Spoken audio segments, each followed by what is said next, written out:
Sa video ko po ngayon mga kanyaman, tayo po ay mag-adobo ng manok, adobo sa maraming bawang po mga kanyaman. Nagpupuk po tayo ng bawang dyan mga kanyaman, isang pirasong bawang buo po mga kanyaman.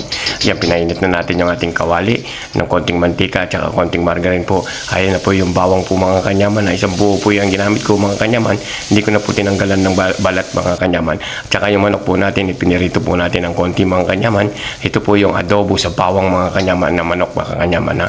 May iba naman po tayo. Ayan na po yung manok mga kanyaman, nilagay na po natin, pinirito ko po yan mga kanyaman para hindi po masyadong malansa ang dating po mga kanyaman. Ayan na po mga kanyaman, gisa-gisa lang po natin, sangkotsa po natin sa bawang po. Pagkatapos po niyan, titimplahan na po natin ng oyster sauce yun mga kanyaman, at saka yung sweet toyo po mga kanyaman. Kung wala naman po yung regular toyo na lang po ang gamitin yung mga kanyaman. And sa puntong-punto, gusto ko lang po shoutout yung aking mga bagong followers dyan. Maraming salamat sa mga bagong followers ko.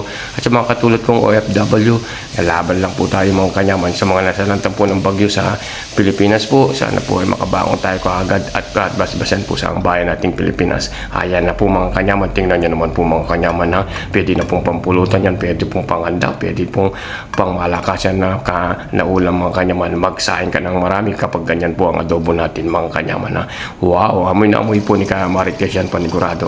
Gaganis po natin ng daon ng sibuyas yan mga kanyaman bago po tayo magkain po mga kanyaman. Sandukan mo abanapin ayan na mga kanyaman, tingnan nyo naman po, kanyaman po magsandok ka na ng marami at kakain na tayo.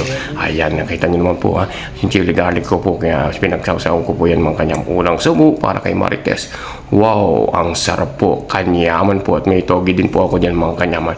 Yung manok po, the best po mga kanyaman. Kanyaman.